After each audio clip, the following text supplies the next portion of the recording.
Então hoje vamos dar continuidade à nossa leitura do Novo Testamento segundo a melhor tradução para o português, feita pelo professor Wilbur Piquerig, PhD em linguista, e que fez essa tradução maravilhosa que nós temos acesso hoje, que talvez é pouco conhecida, mas com certeza essa obra tem assim a maior proximidade do grego original do Novo Testamento.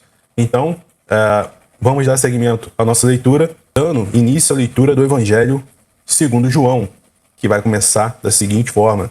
No começo, o verbo já existia. Talvez aqui nesse trecho a tua Bíblia deve ser diferente, um pouco diferente, né? Mas presta atenção na construção da frase, na construção de cada perícope, né?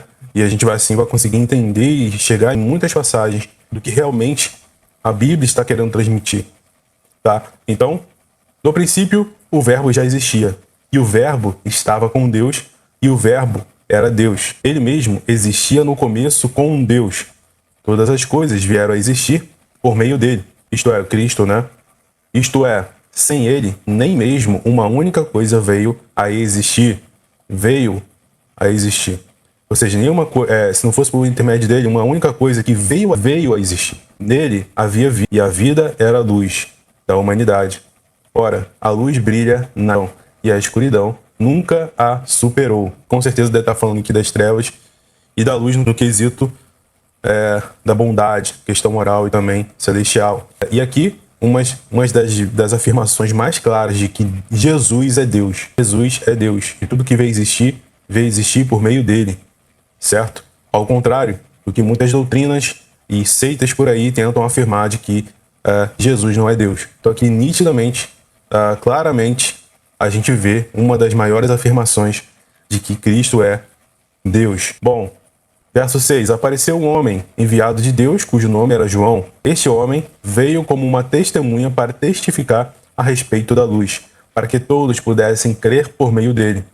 Ele próprio não era a luz, mas havia de testificar a respeito da luz, ou seja, estava falando de Cristo, né? A luz do mundo. A verdadeira luz que ilumina cada um que vem para o mundo. Ele estava no mundo, o mundo que veio a existir por meio dele. Mas o mundo não o conheceu. Ele veio para as suas próprias coisas, mas o seu próprio povo não o recebeu. Mas a tantos quantos o receberam, a eles, ele deu o direito de se tornarem filhos de Deus. Aqueles que creem para dentro de seu nome, que foram gerados não por sangue, nem pelo desejo da carne, nem pela vontade de um homem, mas por Deus. Talvez na sua palavra, na sua Bíblia, aí esteja bem diferente, né? E aqui a gente vê uma expressão que talvez você não vai ver em nenhuma outra versão em português, que é o crerem para dentro do seu nome. E toda vez que a gente vê essa passagem, essa expressão na sua Bíblia, talvez esteja crer em Jesus, crer em Deus. Mas aqui a expressão, se a gente for para trazer mais no original, é crer para dentro. Você crer estando dentro de Cristo. Não existe um crer fora de uma transformação pessoal inteira, intencional, mudança de pensamento, de você entrar e fazer parte do corpo de Cristo. Então o sentido daqui, tomamos nessa expressão, toda vez que você vê na sua Bíblia, crer em Jesus, crer em Deus, é crer para dentro. Ou seja, existe um ato de transformação, um ato de mudança de vida, um ato de agora eu faço parte do corpo de Cristo, eu não ajo mais segundo as minhas vontades, né? Continuando no verso 14, então o verbo se fez carne e viveu entre nós, e observamos a sua glória de um unigênito, vindo do Pai, cheio de graça e verdade. João testificou dele e vociferou dizendo, é este o respeito de quem eu disse, o que vem depois de mim está agora à minha frente, porque existiu antes de mim. Isso é a testificação de João. Ora, todos nós já recebemos de sua plenitude, sim, graça sobre graça, porque a lei foi dada por intermédio de Moisés. A graça e a verdade vieram por meio de Jesus Cristo. Ninguém jamais viu Deus, o Filho unigênito, que existe em contato íntimo com o Pai, ele o interpretou. Interessante, né? Na sua Bíblia pode estar uma expressão totalmente diferente dessa daqui, que a gente acabou de ler no versículo 17 versículo 18, ninguém jamais viu Deus. O Filho unigênito, que existe em contato íntimo com o Pai, no caso Deus, ele, Jesus, esse ele que é Jesus, o interpretou. Então, assim, existe uma afirmação, claro, de que os anjos não ouviram a Deus. Eles têm um contato mais perto de Deus, têm, mas de ver a Deus, certo? Então, Cristo, quando ele surge, ele realmente é a interpretação de Deus, do Deus, o único Deus. E interessante, porque lá em Hebreus, no livro de Hebreus, mais à frente, o Hebreus ele vai dizer, no momento que Jesus ele nasce, né, o próprio Deus fala que os anjos de Deus o adorem, certo? É interessante isso. E Jesus ali em carne manifestado traz a interpretação de Deus, do Pai, né? Ele sendo filho. Então foi algo único na humanidade, foi algo único na história. O próprio Deus se fazendo carne. Esvaziou-se de si e fez-se carne, certo? Interessante essa expressão, ou interpretou, né? Ora, este é o testemunho de João, quando os judeus enviaram sacerdotes e levitas de Jerusalém para perguntá-lo, quem é você? Presta atenção, sacerdotes e levitas, homens que já tinham conhecimento da lei, eram os responsáveis em direcionar o povo para perto de Deus. No verso 20 continua, ele confessou, ele não negou, mas confessou, eu não sou o Cristo. Então, eles lhes perguntaram, como então você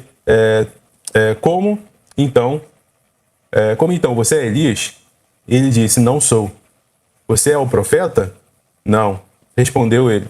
Então eles lhe disseram, quem é você? Para que possamos dar uma resposta àqueles que nos enviaram? O que você diz sobre si mesmo? Ele disse, eu sou a voz do que clama, façam a estrada do Senhor reta no ermo, assim como disse o profeta Isaías. Ora, naquele que haviam sido enviados eram da parte dos fariseus. Então eles lhe perguntaram, dizendo, então por que você batiza se você não é o Cristo, nem Elias, nem o profeta? João lhes disse, dizendo, eu batizo com água, mas entre vocês há um que vocês não conhecem. Ele é o que, vindo depois de mim, está agora à minha frente, cuja correia da sandália não sou digno de desatar. Essas coisas aconteceram de Tabara, do outro lado do Jordão, onde João estava batizando. No dia seguinte, João viu Jesus vindo em sua direção e disse, eis o Cordeiro de Deus que tira o pecado do mundo. É este a respeito de quem eu disse, depois de mim vem um homem que agora está à minha frente, porque ele já existia antes de mim. Eu não o conhecia, mas para que ele fosse revelado a Israel, é por isso que vim batizando com água. E João testificou dizendo, eu observei o Espírito descendo do céu como uma pomba, e ele pousou sobre ele. Ora, no caso de Jesus, né? A pomba pousou sobre Jesus. Ora, então, eu não o conhecia, mas aquele que me enviou a batizar com água, ele me disse, aquele sobre quem tu vires o Espírito descendo e pousando, este é o que batiza com o Espírito Santo. De sorte que tenho visto e testificado que este é o Filho de Deus. Novamente, no dia seguinte, João estava ali com 2 de seus discípulos e quando viu Jesus passando, ele disse, eis o Cordeiro de Deus. Os 2 discípulos o ouviram falar e seguiram Jesus. Então, virando e observando, seguindo Jesus, lhes disse, o que quereis? Aí eles disseram, Rabi, que traduzindo quer dizer mestre, onde estás abrigado? Ele lhes disse, vinde e vede. Então eles foram e viram onde ele estava abrigado, e passaram aquele dia com ele. Era por volta da 10ª hora, um dos 2 que tinha ouvido João e seguindo Jesus era André, o irmão de Simão Pedro. Ele achou primeiro o seu próprio irmão, Simão, e disse a ele, encontramos o Messias, que é traduzido Cristo. E ele o levou até Jesus. Olhando para ele, Jesus disse, tu és Simão, o filho de Jonas. Tu serás chamado Cefas, que é traduzido pedra. No dia seguinte, ele decidiu partir para Galiléia. Então, ele achou Filipe e lhe disse, segue-me.